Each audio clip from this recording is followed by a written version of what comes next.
Hello दोस्तों, आप सभी का स्वागत है विराज पाठशाला में। दोस्तों, आज हम इस वीडियो में महाराजा सुहेलदेव राज्य विश्वविद्यालय आजमगढ़ का जो प्रीवियस ईयर में पेपर हुआ था बीएड सेकेंड सेमेस्टर का, उसी के बारे में आज हम लोग जो यहाँ पे बात करेंगे। ये जो है बीएड सेकेंड सेमेस्टर का पेपर 2 है दोस्तों। पेपर 2 है जिसका नाम है स्कूल मैनेजमेंट एंड लीडरशिप।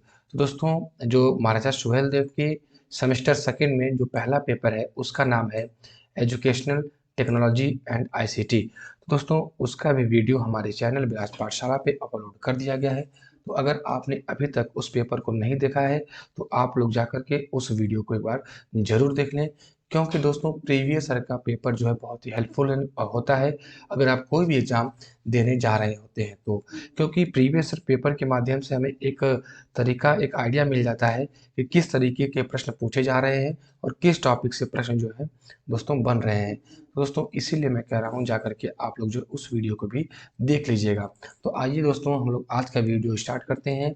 ये रहा दोस्तों आप लोगों का जो है सेकेंड सेमेस्टर का सेकेंड पेपर, जिसका नाम है स्कूल मैनेजमेंट एंड लीडरशिप। तो दोस्तों, आप लोगों ने फर्स्ट सेमेस्टर का एग्जाम दे लिया होगा तो पूरा आप लोगों को समझ में आ गया होगा कि पेपर 3 घंटे का रहता है, मैक्सिमम मार्क्स जो है 90 रहता है। तो दोस्तों, हम लोग समय ना गंवाते हुए सीधे चलते हैं सेक्शन ए के प्रश्नों को देखते हैं और देखते हैं किस प्रकार के प्रश्न यहाँ पे जो है पूछे गए हैं। तो दोस्तों, यहाँ पे जो है आप लोगों का पहला प्रश्न है कि शैक्षिक शैक्षिक पर्यवेक्षण से आप क्या समझते हैं। What do you understand by educational supervision. तो दोस्तों, ये रहा सेक्शन ए का पहला प्रश्न। आइए देखते हैं कि सेक्शन ए का जो है दूसरा प्रश्न क्या है।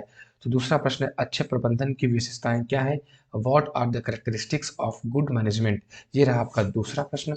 तीसरा प्रश्न है शैक्षिक प्रशासन और शैक्षिक प्रबंधन में दो अंतर स्पष्ट कीजिए। तो दोस्तों, ये रहा आपका जो है तीसरा प्रश्न। इसके बाद दोस्तों आप लोगों का जो चौथा प्रश्न है व्हाट इज डाइट।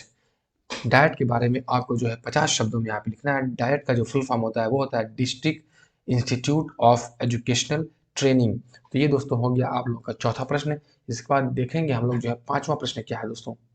पांचवा प्रश्न है शिक्षक अभिभावक संघ की क्या आवश्यकता है। What is the need of parent teacher association. ये हो गया आपका पांचवा प्रश्न। और छठवां प्रश्न है पाठ्य सहगामी क्रियाओं का अर्थ लिखिए। राइट द मीनिंग ऑफ को कैरिकुलर एक्टिविटीज। तो दोस्तों, ये सभी प्रश्नों के उत्तर आपको जो है 50 शब्दों में देने हैं। इसके बाद देखते हैं दोस्तों आप लोगों का जो है सातवां प्रश्न क्या है।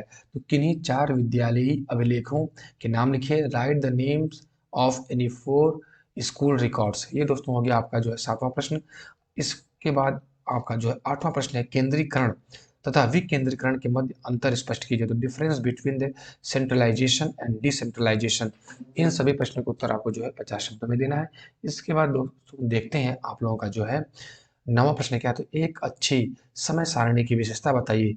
State the characteristics of a good time table. इसके बाद दोस्तों आप लोगों का जो है 10वां प्रश्न और सेक्शन ए का आखिरी प्रश्न कक्षा कक्ष प्रबंधन का अर्थ क्या है। इसके बारे में आपको जो है 50 शब्दों में लिखना है। Meaning of classroom management. तो दोस्तों, ये रहा आपका जो है पूरा सेक्शन ए, जहां से आपके 10 प्रश्न पूछे जाते हैं और सभी प्रश्नों के उत्तर आपको जो 50 शब्दों में देने हैं। दोस्तों, अगर जो भी लोग अभी तक हमारे चैनल विराज पाठशाला को सब्सक्राइब नहीं किए हैं तो वो लोग जो है हमारे चैनल विराज पाठशाला को सब्सक्राइब अवश्य कर लें दोस्तों, ताकि इसी प्रकार की जो है जानकारी आप लोगों तक जो है पहुंचाई जा सके। तो दोस्तों, आइए हम लोग जो है सेक्शन बी को स्टार्ट करते हैं दोस्तों। तो सेक्शन बी में जो है आप सभी को पता होगा कि सेक्शन बी में आप लोगों को जो है टोटल कुल मिलाकर के 10 प्रश्न पूछे जाते हैं। वैसे आप लोगों को करना होता है 5, लेकिन अगर देखा जाए क्योंकि उसमें और करके या अथवा करके प्रश्न पूछा जाता है तो इसका मतलब वह टोटल 10 प्रश्न पूछे जाते हैं और उसमें से आपको जो है केवल और केवल जो है 5 प्रश्नों के उत्तर देने होते हैं। तो ये रहा दोस्तों आप लोगों का जो है पहला प्रश्न। शैक्षिक प्रशासन के सिद्धांतों का वर्णन कीजिए। दोस्तों, ये सेक्शन बी का पहला प्रश्न है, जिसे नंबर 2 है और पहला प्रश्न है खंड ब का। तो शैक्षिक प्रशासन के सिद्धांतों का वर्णन कीजिए। आइए देखते हैं इसका अथवा करके क्या पूछा गया। ये या तो आप ये करिए या तो आपको करना है विद्यालयी प्रबंधन क्या है इसकी विशेषताओं का वर्णन कीजिए। What is school management. Describe the characteristics of school management. तो दोस्तों, जो भी लोग इंग्लिश मीडियम के होंगे वो इस वीडियो को देख रहे होंगे तो आप लोग अपना जो है इंग्लिश मीडियम वाला जो है इंग्लिश में आप लोग अपने प्रश्नों को देख लीजिएगा, क्योंकि अगर मैं दोनों प्रश्नों को पढ़ूंगा इंग्लिश मीडियम की या हिंदी मीडियम की तो समय बहुत ही ज़्यादा चला जाएगा। तो आइए देखते हैं खंड ब का जो है तीसरा प्रश्न। क्या है? तो विद्यालय एक संगठन है, इसकी संक्षिप्त में व्याख्या कीजिए। ये रहा आपका जो है खंड ब का दूसरा प्रश्न और टोटल जो हो गया तीसरा प्रश्न। ये है state in brief the various of function of NCERT. NCERT के विभिन्न कार्यों की संक्षिप्त व्याख्या कीजिए। इन दोनों प्रश्नों में से एक प्रश्न आपको जो है करना है और 200 शब्दों में इसके आंसर लिखने हैं दोस्तों। इसके बाद आइए दोस्तों देखते हैं चौथा प्रश्न क्या है। तो प्रबंधक के रूप में एक शिक्षक की भूमिकाओं तथा कर्तव्यों का वर्णन कीजिए। तो दोस्तों ये रहा आपका चौथा प्रश्न। आपको ये करना है, या तो आपको जो है इसमें से ये करना है कि विद्यालयी अनुशासन बनाए रखने हेतु कुछ योजनाओं का वर्णन कीजिए। तो दोस्तों ये रहा खंड ब के जो है चौथा प्रश्न। आइए देखते हैं पांचवा प्रश्न क्या पूछा गया है। दो प्रश्न दिया गया है, अथवा करके या और करके, उसमें से आप लोगों को एक प्रश्न करना है। तो दोस्तों ये रहा आपका पांचवा प्रश्न। विद्यालय में निर्देशन कार्यक्रमों की प्रकृति एवं महत्व का वर्णन कीजिए। आपको ये करिए, या तो आपको करना है कि शैक्षिक प्रशासन में विद्यार्थियों की क्या भूमिका है, या तो आपको ये करना है। तो दोस्तों आइए देखते हैं हम लोग आज का जो है छठा प्रश्न क्या है। तो विभिन्न प्रकार की समय सारणी का जो है वर्णन कीजिए। Describe the different types of time table. या तो आपको ये करिए, या तो आपको करना है निर्णयन के विभिन्न प्रकारों की व्याख्या कीजिए। Describe the different types of decision making. ये रहा दोस्तों आपका जो है छठवां प्रश्न। और दोस्तों यहीं पर जो है आप लोगों का जो है खंड ब भी समाप्त होता है। और इसके बाद हम लोग जो है स्टार्ट करते हैं खंड स के प्रश्नों को। तो आप लोगों को पता होगा दोस्तों, खंड स में 4 से 5 प्रश्न रहते हैं और ये जो है दीर्घ उत्तरीय प्रश्न होते हैं, लॉन्ग आंसर टाइप क्वेश्चन। यानी कि आप लोगों को इसमें जो है इन सभी प्रश्नों के उत्तर आपको जो है 500 शब्दों में देने होते हैं दोस्तों। और इन खंड स में केवल और केवल आपको जो है 2 प्रश्नों के उत्तर देने होते हैं। तो आइए हम लोग जो है खंड श के प्रश्न को भी देखते हैं और शुरू करते हैं। तो दोस्तों ये रहा आपका जो है पहला प्रश्न। शैक्षिक प्रशासन की प्रकृति, क्षेत्र तथा प्रकार की विस्तृत व्याख्या कीजिए। Describe in detail the nature, scope and types of educational administration. ये रहा सातवां प्रश्न। आइए देखते हैं आठवां प्रश्न क्या है। तो शैक्षिक नियोजन क्या है?